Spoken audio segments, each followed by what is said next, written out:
저는 강북삼성병원 가정의학과 강지현입니다. 반갑습니다. 오늘은 비만의 진단과 치료 전략에 대해서 여러분과 얘기를 나눠보도록 하겠습니다. 우선 비만이 무엇인가부터 좀 알아볼까요? 자, 비만은 사실 체지방이 우리 몸에 적정 수준이면 좋은데 적정 수준보다 너무 과도하게 축적된 경우를 얘기를 합니다. 이 비만을 측정하는 척도는 여러 가지가 있지만 제일 흔하게 사용하는 것이 바로 BMI입니다. 우리말로 체질량 지수라고 하는데요. 측정법은 간단합니다. 킬로그램 단위의 체중을 미터 단위의 키로 두 번 나눠주는 거죠. 예를 들어 60kg이고 160cm의 키라면 60을 1.6으로 두 번 나눠준 값이 됩니다. 이 BMI가 18.5에서 25 미만까지가 정상이고요. 이보다 올라가면 과체중, 비만, 고도비만으로 넘어갑니다. 그리고 체질량 지수가 18.5 미만일 때는 저체중이라고 얘기를 하게 됩니다. 자, 그러면 우리나라 사람들의 비만 유병률은 어떻게 됐나를 한번 볼까요? 지금 국민건강영양조사를 가지고 2005년부터 2018년까지를 보고 있는데요. BMI 기준으로 볼 때 남성의 비만율은 계속적으로 증가하고 있습니다. 그래서 2018년 현재 42.8%나 되고요. 반면에 여성의 비만율은 25% 전후를 왔다 갔다 하는, 그래서 2005년부터 현재까지 거의 큰 변화가 없는 패턴을 보이고 있습니다. 이러한 추이는 허리둘레로 본 복부 비만으로 봐도 비슷한 패턴을 보이고 있습니다. 자, 그러면 연령별로는 어떨까요? 자, 남녀가 확연히 다른데요. 여기 제가 빨간 박스로 해놓은 부분 보시면 연령대가 30대와 40대입니다. 따라서 현재 30, 40대 비만율이 가장 높고 또 가장 빠르게 상승하고 있는 패턴이 바로 이 남성, 한국인 남성에서 보이고 있고요. 반면에 여성은 어떨까요? 지금 보면 제일 높은 쪽이 70세 이상, 그 다음이 60대입니다. 즉, 여성의 경우는 젊을 때는 매우 날씬하다가 60대, 70대의 비만이 많이 올라가고 있는 패턴을 보이고 있어서 이 남녀가 비만의 연령별 추이가 상당히 차이가 난다는 걸 아실 수가 있습니다. 자, 그러면 생애 주기별 비만 유병률을 남성은 어떤가 한번 볼까요? 보시면 남성은 꾸준히 지금 비만율이 증가하는 커브를 보이곤 있지만 보시는 바와 같이 연두색으로 되어 있는 19세에서 44세가 가장 높고 거의 비슷하게 45에서 64세, 그리고 오히려 65세 이상의 노년층 남성의 경우는 비만율이 상대적으로 낮습니다. 반면에 여성의 경우는 보시면 초록색, 즉 19세에서 44세가 비만율이 가장 낮습니다. 그래서 체질량 지수가 20도 평균이 안 되고 있는데요. 반면에 연령이 증가함에 따라 그 다음이 45에서 64세, 그리고 가장 비만율이 높은 쪽이 65세 이상입니다. 다시 말하면 남성은 30, 40대 비만율이 가장 문제인 반면은 여성은 오히려 60대 이후의 노년층의 비만이 큰 문제가 된다는 걸 아실 수가 있습니다. 근데 이게 왜 문제가 되냐면은 남성은 한참 일할 때인 30, 40대의 비만율이 높아 이때 심혈관, 뇌혈관 질환의 위험이 높아지는 문제가 있고요. 여성의 경우는 반대로 폐경 전에는 비만에도 큰 병이 없는 시절에는 날씬하다가 오히려 폐경 이후에 만성질환이 비만과 연계되는 그 연령대에 오히려 비만율이 높다는 이런 문제를 가지고 있습니다. 자, 그러면 우리나라 사람들의 비만 단계별 유병률을 한번 볼까요? BMI 기준으로 봤는데요. 보시면 남녀 모두 2005년에서 18년까지를 볼 때 맨 오른쪽 BMI 30 이상이 2배 이상 남성은 늘었죠. 3.5%에서 7.6%까지 올라왔습니다. 여성도 좀 올랐지만 남성보다는 폭이 적어서 3.4%에서 4.9%입니다. 그리고 BMI 25에서 30 사이의 비율이 상당히 높고, 보시면 BMI가 18.5에서 23 사이인 이 부분은 비슷한 패턴이지만 이 BMI 25 이상이 상당히 비만도가 퍼센트가 증가하고 있는 것을 아실 수가 있습니다. 전반적으로 한국인이 점점 더 비만해지고 있다고 말할 수가 있겠습니다. 자, 그러면 소득 수준별 비만율은 어떨까요? 이것도 참 재밌게 달라요. 보시면은 비만 유병률을 소득 수준으로 볼 때 지금 오른쪽으로 갈수록 하고 왼쪽으로 갈수록 높은 소득 수준이거든요. 남성은 특별한 패턴이 보이지 않습니다. 반면에 여성은 소득이 높을수록 날씬하고 오히려 소득이 낮은 계층일수록 비만율이 올라가는 이런 남성과 전혀 다른 소득과의 그 반비례하는 비만 유병률을 보이고 있고요. 이러한 패턴은 허리둘레 기준, 즉 복부 비만을 가지고 봐도 마찬가지입니다.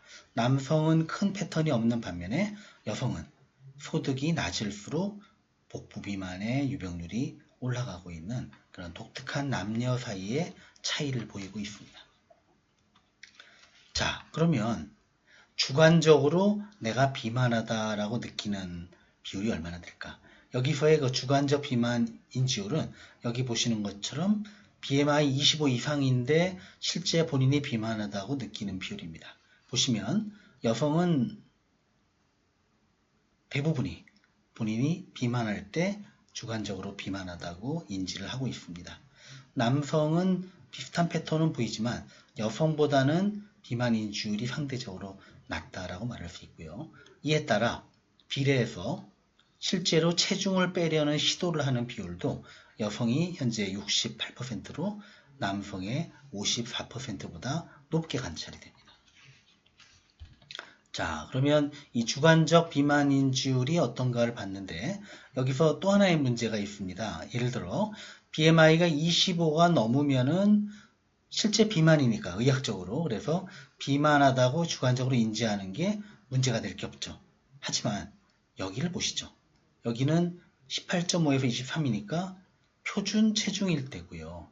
근데도 여기서 남성은 그렇지 않지만 여성은 무려 20%나 본인이 비만이 아닌데도 비만하다고 느끼고 있습니다. 그에 따라 오른쪽에 보시는 것처럼 특히 여성의 경우 표준 체중인 때조차도 38.8%나 체중 조절을 시도하는, 즉 무리한 다이어트가 필요하지 않은데 다이어트를 하는 비율이 매우 높다라고 말할 수가 있겠습니다.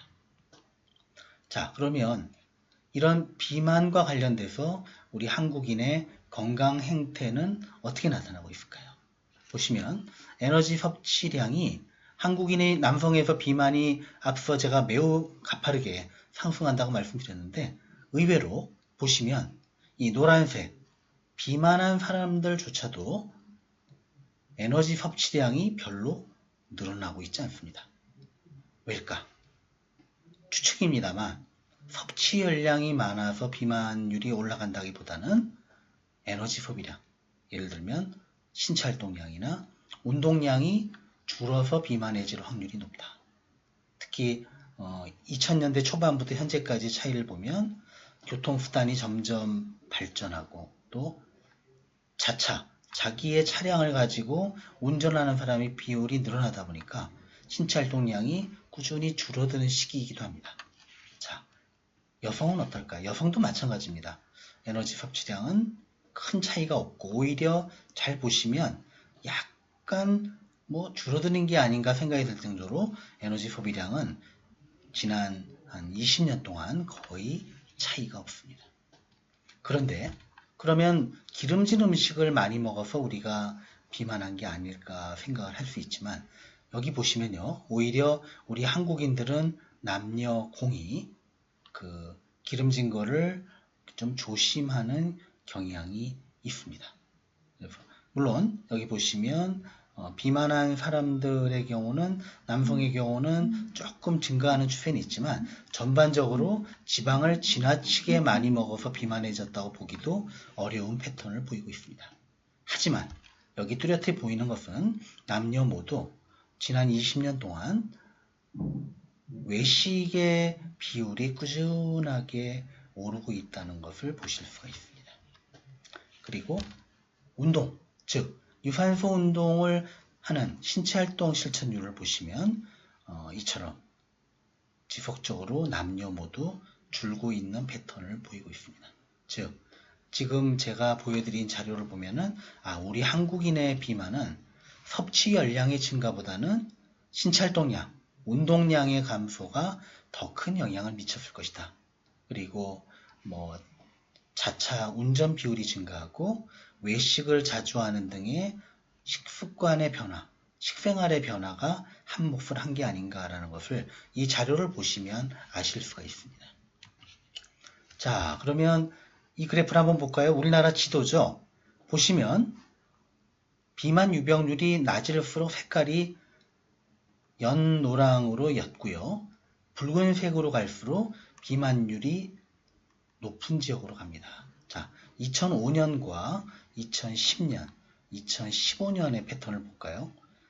2005년만 해도 우리나라 대부분의 지역은 연노랑이었습니다. 물론 극히 일부 지역이 약간 오렌지 컬러를 보이긴 했습니다만 대부분이 비만율이 높진 않았는데 보시면 2010년에 전반적으로 약간 붉은빛이 오다가 지금 2015년에는 상당히 많은 지역이 비만 유병률이 증가한 것을 볼 수 있습니다. 즉, 이 짧은 10년의 변화를 봐도 우리 한국인의 비만은 상당히 가파르게 증가했다라는 증거가 될 수가 있겠습니다.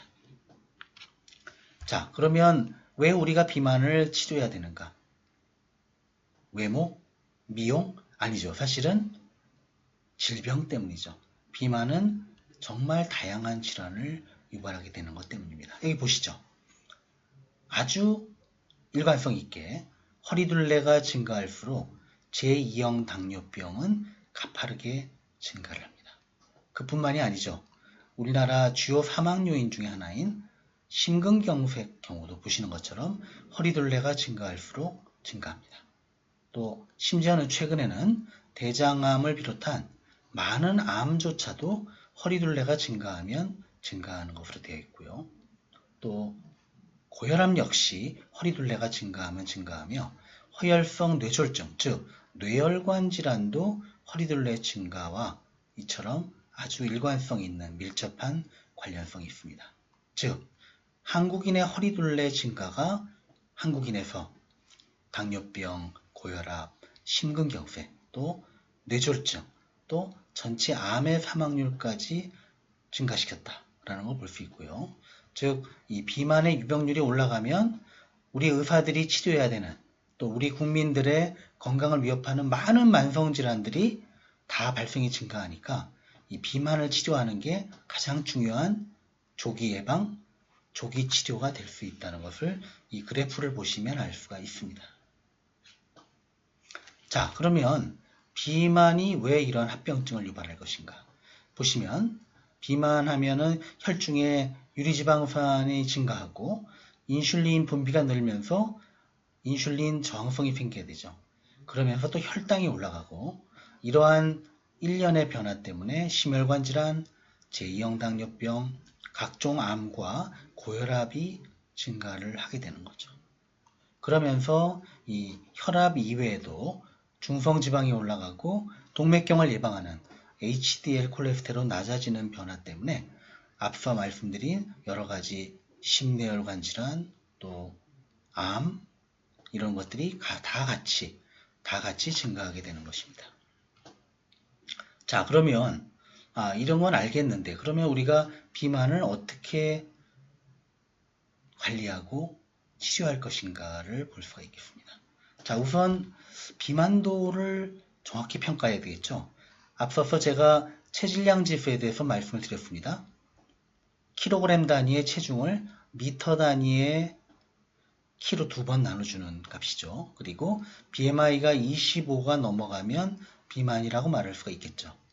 반면에 지금 허리둘레는 한국인의 기준과 여러분들 그 외국의 내과 교과서에 나와 있는 기준이 좀 다릅니다. 왜?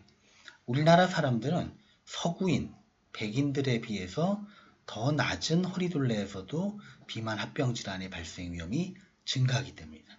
그래서 우리나라를 비롯한 중국, 대만, 일본과 같은 아시아 국가에서는 허리둘레의 복부 비만 기준을 남성은 허리둘레가 90cm 이상, 그리고 여성은 85cm 이상일 때를 복부 비만이라고 합니다. 자, 여러분들 허리둘레 잘 생각해 보시죠. 인치로 했을 때 남성은 35인치가 넘어간다면, 여성은 33인치가 넘어간다면 나 복부 비만이 아닌가 생각해 볼 수가 있습니다. 그리고 요즘 병의원이라든가 또는 헬스클럽에 가면은 이 체지방 측정기 보신 적 있을 거예요. 그러니까 생체 전기 저항을 이용해서 측정을 하는데 이 원리는 이렇습니다. 몸에 감전되지 않을 정도 아주 낮은 그런 볼트에 전류를 흘리게 되면 몸의 지방은 저항값이 올라갑니다. 그리고 근육이나 혈액이나 수분은 전류가 잘 흐르기 때문에 저항값이 낮아요. 그래서 이 전류를 흘렸을 때 몸의 저항값이 얼마나 높냐에 따라서 체지방률이 많냐 적냐가 결정이 되게 됩니다. 이 측정을 통해서 체지방률을 측정을 하게 되면 체지방률이 여성의 경우에서는 30%가 넘어가면 비만이다라고 얘기를 하고요. 남성은 25%가 넘어가면 비만이다라고 얘기를 합니다. 그 다음에 사실 병원에서 진료를 할 땐 잘 쓰지 않지만 그 연구 목적으로 체지방량, 근육량을 측정할 때 덱사를 사용을 합니다. 이 덱사는 여러분들 아마 그 골다공증 검사에서 골밀도 측정기로 기억을 하시죠? 실제로 골밀도 측정이 되고요. 이 같은 기계를 다른 소프트웨어를 사용을 하게 되면 체지방을 현재로선 가장 정확하게 측정하는 체지방 측정기로 탈바꿈하게 됩니다. 그래서 앞서 보여드린 전기저항 체지방 측정법보다는 이 덱사가 훨씬 정확한 체지방량, 체지방률, 근육량을 평가를 하게 합니다. 다만 이 좀 고가인데다가 또 어느 정도의 방사선을 폭로하는 그런 요인이 있기 때문에 연구용으로 주로 사용이 됩니다. 자, 그 다음에 어떤 분들은 전체적으로는 비만하진 않는데 내장지방만 많은 경우가 있죠. 그건 이제 복부 비만이라고 얘기를 하고 또는 내장지방형 비만이라고 얘기를 하는데 그것을 측정하는 것은 이처럼 CT를 찍습니다. CT를 찍는데 배 전체를 찍는 게 아니라 룸바 4번, 5번, 4번, 5번 요추 사이를 측정을 해서 여기 보이는 것처럼 안에 있는 내장 지방량과 밖에 있는 피하 지방량을 측정을 해서 이 체지방의 분포가 복부 비만의 패턴인지 아닌지를 평가를 하게 됩니다. 자, 이러한 방법, 즉 체질량 지수법, 허리둘레, 전기저항 체지방 측정, 또 덱사와 체지방 CT를 가지고 어느 정도 비만을 진단할 수가 있겠는데요. 자, 그러면 비만으로 평가된 환자에게 어떤 식의 치료를 제공할 것인가? 제일 중요한 것은 이제 행동요법이죠. 즉 비만하게 만든 잘못된 생활 습관을 고치는 거고요. 거기에는 신체활동량을 늘린다든지 또 식사 조절을 하게 한다든지 이런 방법이 있겠고 이러한 식사요법, 운동요법, 그 다음에 행동요법을 가지고도 조절이 안 되는데 체중을 꼭 빼야 되는 사람들이 있죠. 이분들에게는 어떻게 할까요? 그럴 때는 비만 약물을 사용을 하게 됩니다. 거기에다가 비만도가 매우 높은데 이러한 약물요법까지 사용해도 안 되는 경우, 예를 들면 체질량 지수가 35 이상이라든가 또는 30 이상이면서 비만의 합병질환이 많아서 건강을 위해서 체중을 꼭 빼야 되는데 안 되는 경우, 이럴 때는 베리아트릭 수술이라고 해서 위용적을 수술로 줄이거나 또는 위하고 소장을 우회로를 만드는 등의 여러 가지 외과적 수술을 하게 되는 경우도 있습니다. 단, 이 경우는 아주 고도비만인 경우에 대해서 제한적으로 실시가 되는 방법이 되겠습니다. 자, 그러면 그동안에 우리 인류, 특히 비만이 문제가 된 20세기, 그 다음에 21세기에는 우리가 어떻게 그동안 치료를 해왔을까요? 우선 섭취 열량을 줄이기 위해서 식사요법이 여러 가지가 제한이 되고 식욕 억제 또는 에너지의 흡수를 막는 약물요법, 또 수술요법이 시도되었고요. 에너지 소비를 늘리기 위해서 신체 활동량을 늘리고 운동을 하는 운동 처방의 운동요법이 여러 가지가 진행이 됐습니다. 그리고 이 두 가지를 다 원활히 하기 위해서 행동 교정을 위한 행동 수정요법 기법이 적용이 되기도 하였습니다. 자, 그럼 우선 가장 기본적인 비만의 식사요법에 대한 기본 원칙을 여러분께 잠시 소개를 해드리겠습니다. 첫째, 체중 감량을 위해서는 섭취 열량을 제한해야 되고 그 제한의 정도는 개인에 따라서 개별화해야 됩니다. 지방은 총 열량의 25% 이내로 섭취를 해야 되고 포화지방 또 트랜스 지방의 섭취는 최소화하도록 하겠죠. 그리고 탄수화물 섭취가 기본적으로 많은 한국인의 경우는 탄수화물 섭취가 총 섭취 열량의 50에서 60% 정도가 되도록 권고를 하게 됩니다. 그리고 여기서 중요한 게 하나 있습니다. 양만 줄이고 열량만 줄이면 되는 게 아닌 것이 많은 분들이 다이어트를 하다가 기초대사량이 줄고 요요가 옵니다. 요요가 오고 기초대사량이 저하되는 제일 중요한 이유 중에 하나가 바로 근육이 다이어트 중에 줄기 때문인데요. 이때 근육이 주는 이유는 아이러니컬하게도 다이어트를 하면서 몸의 근육을 유지하기 위한 최소한의 단백질 섭취가 미달되기 때문에 그런 경우가 많아요. 따라서 이 근육은 소실하지 않고 기초대사량이 줄지 않고 다이어트에 성공하기 위해서는 오히려 다이어트 중에는 단백질을 더 충분히 드셔야 됩니다.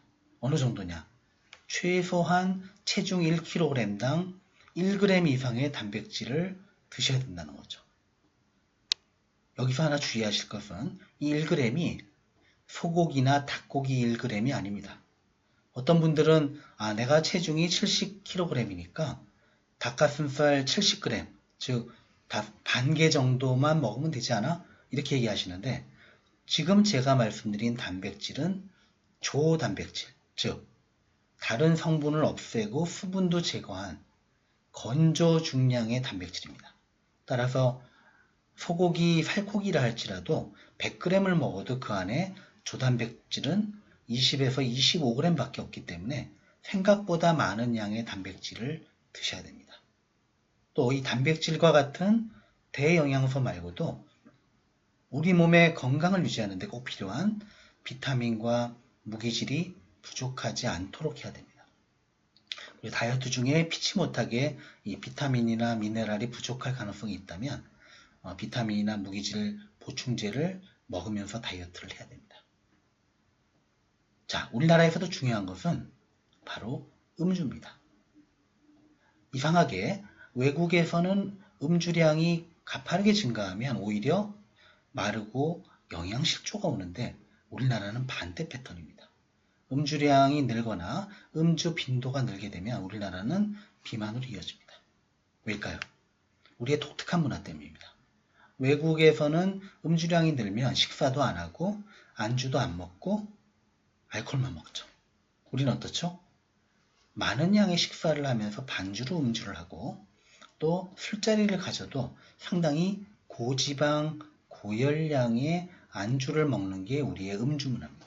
따라서 음주량이 늘어나고 음주 빈도가 늘어나면 더 비만해지는 문제가 있기 때문에 이 비만의 식사요법을 할 때는 반드시 음주량을 줄이고 제한해야 됩니다. 일주일에 한두 번 이내로, 그리고 한 번에 드시는 것도 한두 잔 이내로 제한해야 다이어트에 큰 도움이 될 수가 있습니다.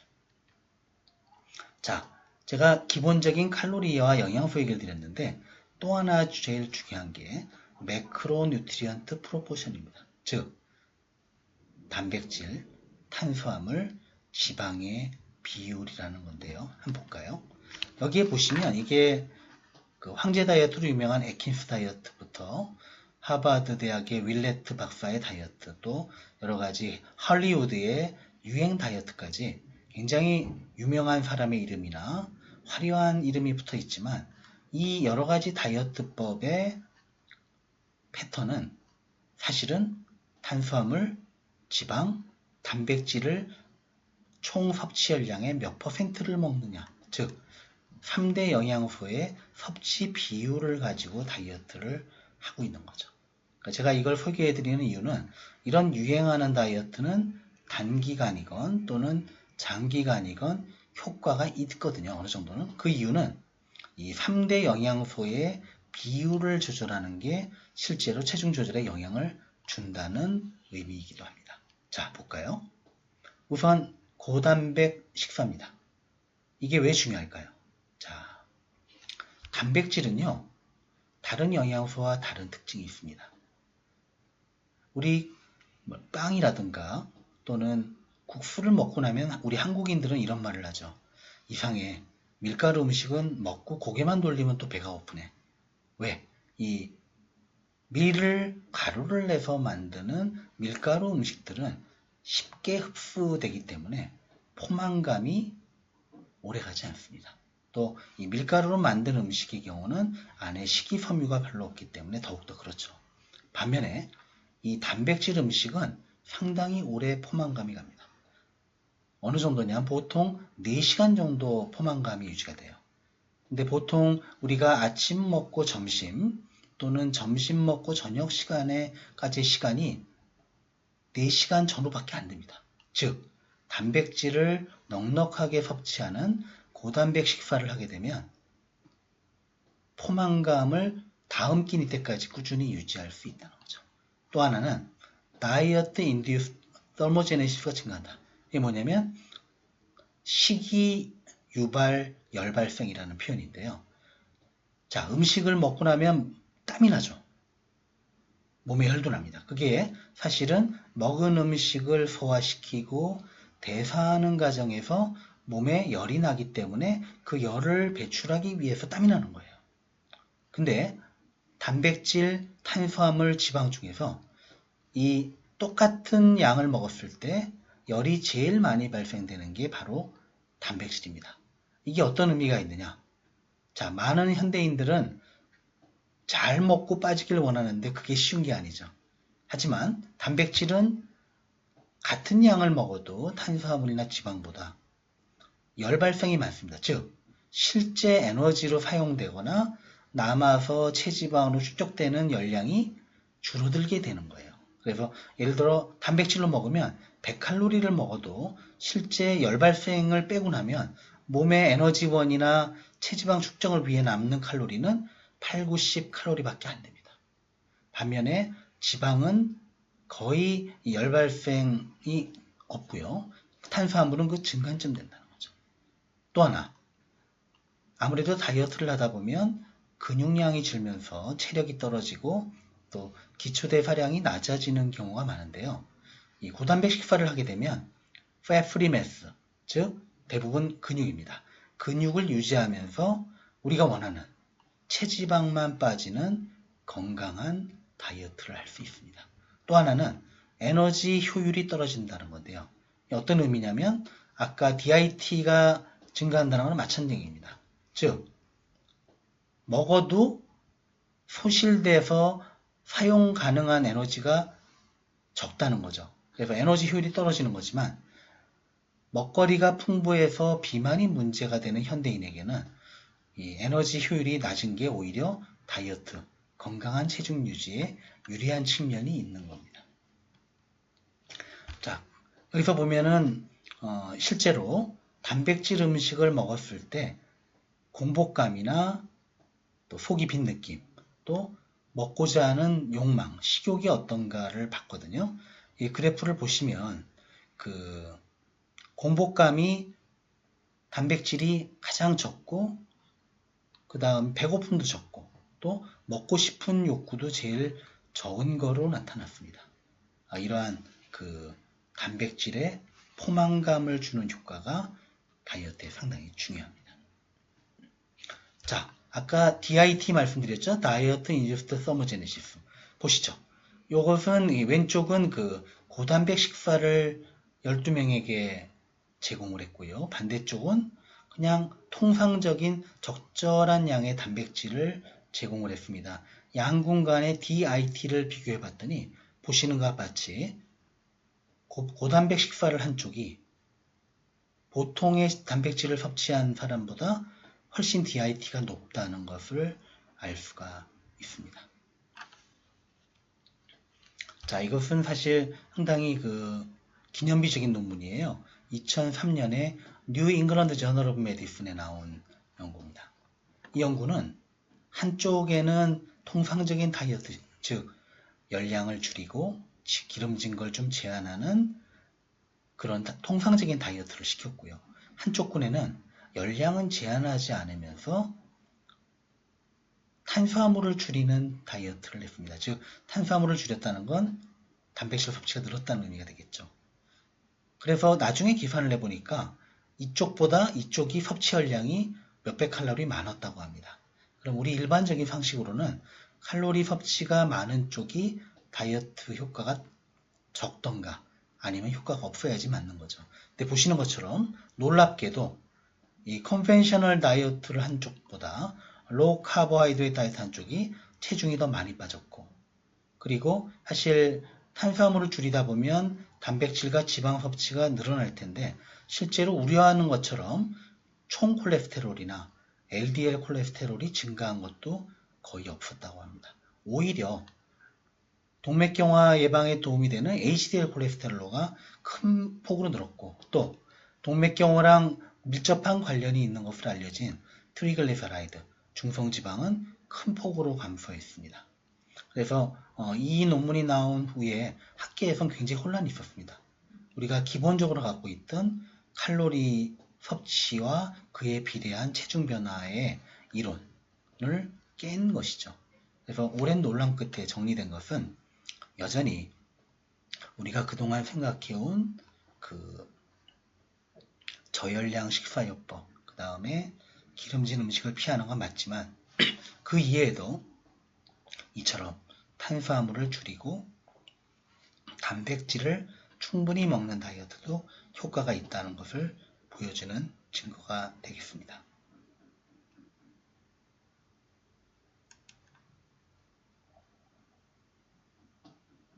자, 그러면 다음을 볼까요? 다음이 글라이세믹 인덱스라는 겁니다. 이게 뭐냐면요. 탄수화물 음식을 먹을 때 이 탄수화물이 흡수돼서 혈당을 올리는 속도와 양이 체중 조절이나 체지방 축적에 매우 중요하다는 겁니다.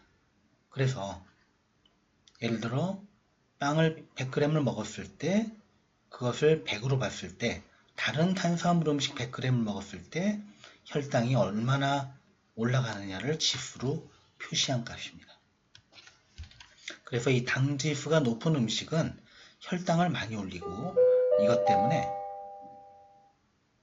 증가하게 되고 이 때문에 빠른 체지방 축적이 이루어진다는 거죠. 반면에 여기 보시면 당 지수가 낮은 음식을 먹으면 음식이 천천히 분해되고 혈당이 완만하게 상승하기 때문에 인슐린 분비가 낮아서 오히려 체지방이 축적되기보다는 체지방이 연소되는 방향으로 간다는 거죠. 따라서 똑같은 탄수화물 음식을 먹더라도 당 지수가 높은 것을 먹으면 비만해질 위험이 높아지고 낮은 것을 먹으면 비만이 예방될 확률이 높다는 이러한 또 하나의 개념이 되겠습니다. 그래서 이것은 이 당지수와 또 당지수와 그 음식의 양을 곱한 글라이세믹 로드라는 게 있는데요. 보시면 당뇨를 비롯한 많은 만성질환들이 이 당지수와 글라이세믹 로드가 높은 음식을 많이 먹게 되면 발생 위험이 증가한다는 연구 결과고, 이러한 연구는 상당히 다양하게 많은 연구자들이 비슷한 결과를 발표한 바 있습니다. 그래서 당지수가 보통 70이 넘으면 많이 높다고 하는데요. 여기에는 우리가 흔히 먹는 빵, 쌀밥, 떡, 도넛, 그 다음에 우동 같은 국수, 라면 이런 것이 다 포함이 되고요. 보통인데는 보시는 것 같은 일반적인 음식인데 낮은 음식은 일부 과일과 여러 가지 채소, 버섯, 토마토, 우유 등이 포함이 되어 있습니다. 그래서 똑같은 양의 탄수화물 음식을 먹더라도 상차림을 할 때 또는 하루에 식단을 짤 때 당지수가 높은 음식보다는 낮은 음식 위주로 먹게 되면 훨씬 건강한 식사가 가능해집니다. 그 다음에 에너지 밀도입니다. 이게 뭘까요? 보통 밀도 그러면 부피분의 질량이죠. 에너지 밀도는 같은 중량의 음식의 열량이 얼마나 있냐입니다. 보통 우리가 슈퍼마켓에서 어떤 음식을 살 때 100g당 얼마가 나오고 또 100g당 몇 칼로리라는 게 나와 있어요. 그게 높으면은 에너지 밀도가 높은 겁니다. 자, 볼까요?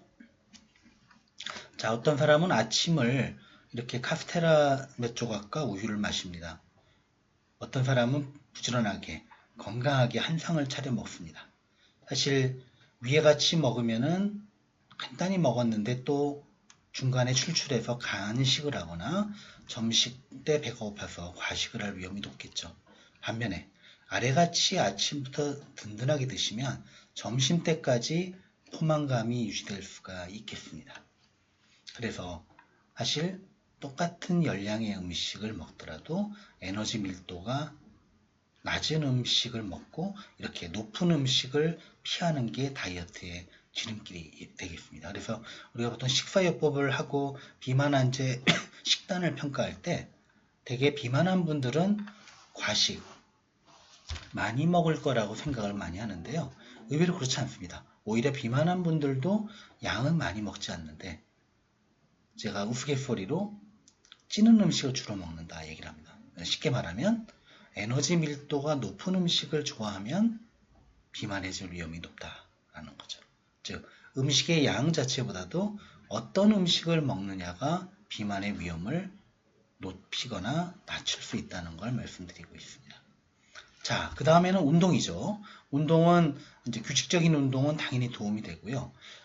의학적인 위험이 있는 사람이나 고령인 분들은 미리 운동 전에 건강검사를 해서 위험도가 높지 않은 운동의 정도를 정해줘야 될 겁니다. 그리고 여러분들이 나중에 의사가 돼서 환자에게 운동 처방을 할 때 꼭 잊지 말아야 할 게 4가지입니다. 환자분, 운동하세요. 이게 아닙니다. 좀 더 구체적으로 처방을 해주셔야 되는데요. 어떤 운동을 어느 정도 강도로 어느 정도 지속을 해서 할지 또 그 다음에 이 4가지를 중요하게 생각을 해야 되는데요. 예를 들어 자전거를 탈지 그 다음 자전거를 어느 정도의 강도로 돌릴지 그 다음에 몇십 분 동안 할지 여기가 지금 빈도인데 잘못 나와 있는데 빈도는 어느 정도를 할지 일주일에 3번 할지 4번 할지 이렇게 처방을 해주는 게 중요합니다.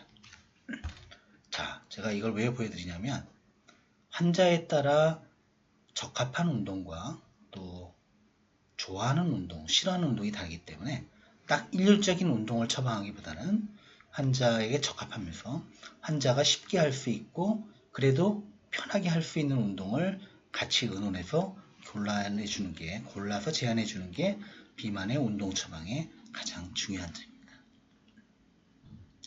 그 다음 병원에서 체력 평가를 할 때는 보시는 것처럼 심폐지구력을 비롯해서 근력, 유연성, 근지구력, 민첩성, 순발력 등을 평가를 해서 그 사람이 다치지 않고 안전하게 할 수 있는 운동의 종목과 그 다음에 운동의 양 그리고 지속시간, 빈도를 결정해 주기도 합니다. 그래서 앞서 말씀드린 걸 다시 정리해 볼까요? 운동은 어떤 운동을 할 것인가 또 지속시간은 얼마나 할 것인가 또 빈도는 어떠신가 강도는 어느 정도 할 것인가 이 4가지의 운동 처방 항목을 지키는 것이 매우 중요합니다. 그 다음 행동요법은요. 쉽게 말하면 비만을 유발하는 잘못된 습관을 고치는 거죠. 그래서 어떤 사람이 과식이나 과음 또는 운동을 안 하고 안 움직일 때 그 요인이 있다면 그 자극을 피하는 거고요. 또 긍정적인 행동 변화를 가져오면 보상을 해준다든지, 식사일기, 운동일기를 적게 해서 자기가 자기 자신을 관찰하게 한다든지, 또 주위에서 건강한 생활습관, 비만을 피하고 체중을 빼는 생활습관을 갖도록 주위의 친구나 가족이 돕는 등의 여러 가지 방법이 다 행동요법의 기법이 되겠습니다. 자, 이런 방법으로도 안 되면은 약물 치료를 한다고 말씀드렸죠. 근데 사실 아직까지도 의료인을 포함한 우리 병원에 있는 사람들과 또 심지어는 일반인들 그리고 환자분들도 비만 약물 치료에 대해서는 거부감이 많아요. 왜냐하면 아주 옛날부터 많은 비만약이 사용이 됐는데 상당히 위험한 약을 초반에 썼었어요. 갑상선 호르몬을 열화를 준다든지 암페타민을 먹게 해서 이처럼 뼈만 남게 한다든지 여러 가지 불운한 일이 있었고요. 보시는 것과 같이 1800년대, 1900년 넘어가면서 보시면 여러 가지 약이나 비만 약물요법들이 심각한 합병 질환으로 퇴출이 되는 것이 반복이 된 거죠. 그래서 비만의 약물치료요법은요, 여전히 약물치료가 주가 아닙니다. 우선 식사요법, 운동요법, 행동요법을 먼저 하고 여기에 아직은 보조적인 게 약물요법이다 라고 볼 수 있고요. 비만 치료제 중에 상당수는 2년 이상의 장기적인 처방의 근거를 갖고 있지만 펜터민을 비롯한 몇 가지 향정신성 식욕억제제는 3개월 이내로만 처방하도록 되어 있습니다. 그 다음에 약만 처방하고 나머지는 안 하는 게 아니라 생활습관을 교정을 병행을 해야지만 효과가 있다는 걸 보셔야 되고요. 또 장기적인 약물 부작용과 효과를 면밀히 검토해야 되고 약제 사용을 했는데 3개월 안에 5% 이상의 감량이 없거나 동반질환 개선 효과가 보이지 않으면 약제 변경도 고려해 보셔야 됩니다. 자, 현재 우리가 처방 가능한 약들 대부분은 중추신경계에 작용하는 약물이고요. 주로 식욕을 억제하는 약물이죠. 그리고 한 가지 약물만 말초로 위장관에서 라이페이즈 이니비터로 사용되는 약이 있습니다. 몇 가지 있는 약들을 하나하나 설명을 드리겠습니다. 우선 라이페이즈 이니비터로 사용되는 것을 보면 이 식이지방이 소화 흡수되는 걸 막는 역할을 위하고 소장에서 하기 때문에 이 약을 먹게 되면 먹은 음식의 지방질 중에 30%가 흡수가 되지 않고 그냥 대변으로 배출이 됩니다. 부작용은 소화가 잘 안 되는 때 나타나는 기름변, 기름설사, 위장장애 같은 것이 있겠죠. 그래서 위약만 사용했을 때보다 이 올리스텔을 사용했을 때 체중 감량이 더 크다는 연구 결과가 있고요. 또 지방의 흡수를 30% 정도 블록을 하기 때문에 체중 감량과 무관하게 독립적으로 LDL 콜레스테롤 수치를 추가로 낮추는 효과도 있습니다. 펜터민은 향정신성 식욕억제제입니다. 그래서 하루 한 번 먹게 되어 있는데 식욕을 억제하는 효과가 있고요. 네, 불면과 초조, 그 다음에 가슴 두근거림이 생길 수 있고 향정신성 식욕억제제이기 때문에 3개월 이상은 복용하지 않도록 하는 약이 되겠습니다. 그래서 노에프네프린 계통에 작용을 하게 되는데 좀 더 정확히 표현하면 4주간 약을 먹어보고 효과가 있으면 최대 12주까지 복용을 할 수 있고 그 이상은 의존성을 비롯한 부작용 우려가 있기 때문에 더 장기간은 복용하지 않는 것으로 되어 있습니다. 보시는 것처럼 확실히 위약에 비해서 체중 감량의 효과는 뚜렷하게 나타나고 있고 허리둘레도 마찬가지입니다. 지질 수치도 이처럼 특히 중성지방이 많이 개선되고 있죠. 부작용은 입이 마르고 불면이 있는 게 제일 흔한 부작용이 되겠습니다. 그 다음 플로페틴은 사실 명확히 비만약은 아니지만 우울병 약이면서 세로토닌의 재흡수를 막아서 6개월 이내에서 식욕을 억제하는 효과가 일부 있다고 알려져 있는 오플레이블 약물입니다. 펜디메트라진은 펜터민과 비슷한 계열의 향정신성 약물로서 역시 3개월 이내만 처방하도록 되어 있는 오래된 약입니다. 이처럼 감량은 빠르지만 3개월 이상 사용할 수 없다는 그런 제한점이 있겠습니다. 콘트라블은요, 날트렉스원이란 약과 부프로피온이란 약이 콤보가 된 약물이 되겠습니다. 부프로피온은 여러분 아시죠? 우울병 치료제죠. 그래서 우울병 치료제이긴 한데 이게 항우울제 말고도 사실 과거에 경험적으로 비만 치료제로 사용되었던 적이 있는 그런 약입니다. 거기에다가 날트렉손이라는 약은 오피오이드 리셉터 안타고니스트죠. 그래서 사실은 알코올 의존성 치료나 아편 중독 치료제로 썼던 약인데 이 두 가지 약을 같이 콤보로 만들어 사용을 했을 때 식욕 억제 효과가 있다는 게 관찰된 것입니다. 그래서 이 날트렉손과 부프로피온을 같이 먹게 되면 여기 보시는 것처럼 식욕을 억제하는 효과와 크레이빙, 식탐을 억제하는 효과가 같이 나타나게 됩니다. 사실은 이 약이 초기에 제용량 총 4알까지 먹을 수 있는 약인데 하게 되면 노지아, 즉 미식거림이 심할 수가 있어요. 그래서 좀 복용법이 복잡한데 첫 주에는 1알로 시작을 해서 그 다음 주에 2알, 그 다음 주에 3알, 4주 이후에 4알까지 섭취하는 거로 되어 있습니다. 여기에 대해서는 여기 보시는 것처럼 그 비만한 사람 대상으로 한 큰 임상시험 2개와 약물 말고도 아주 인텐시브한 행동수정요법을 한 경우 또 당뇨병 환자에서 임상시험을 한 4가지 연구들이 있는데요. 보시면 이 4가지 연구 모두에서 이 콘트라블을 썼을 때 위약보다 체중 감량이 더 큰 퍼센트율이 훨씬 높죠. 그리고 보시면 용량 의존적인 변화, 즉 용량이 높아지면 효과가 더 커지는 패턴을 보이고 있습니다. 그리고 이 체중만 주는 게 아니라 보시는 것처럼 허리둘레도 양반응 관계를 보이면서 감소하고 있고요. 그리고 중성지방도 마찬가지 패턴을 보이고 있습니다. 그리고 HDL 콜레스테롤은 높아야 좋은 거죠. 오히려 약간 상승하는 패턴을 보이고 있고 부작용은 제가 볼 때 제일 흔한 게 노지아고요. 그 다음이 컨스티페이션인데 이 컨스티페이션은 사실 약에 의지한 부작용이라기보다는 식욕이 억제가 돼서 덜 먹어 생기는 부작용이고요. 그 다음 두통이 그 다음 정도 차지하게 됩니다.